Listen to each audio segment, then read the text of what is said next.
Ano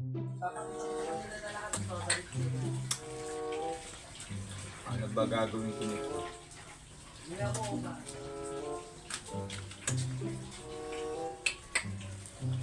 Hoy, pre. Oh, pare. Ba't ganyan ang mukha mo? Parang Biyernes Santo. Pare kasi, problema ako eh. Ano?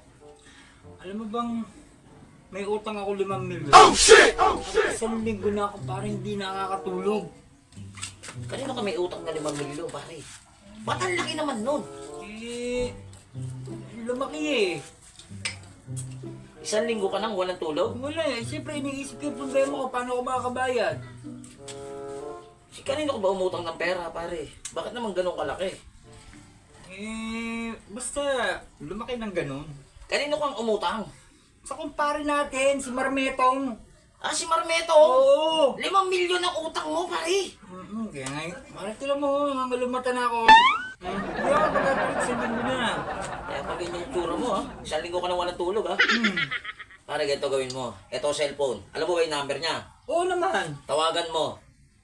Sabihin mo sa kanya na hindi mo mababayaran yung utang mo 5 milyon para siya naman ang hindi makatulog. Maganda na isip ko ah. O, di ba?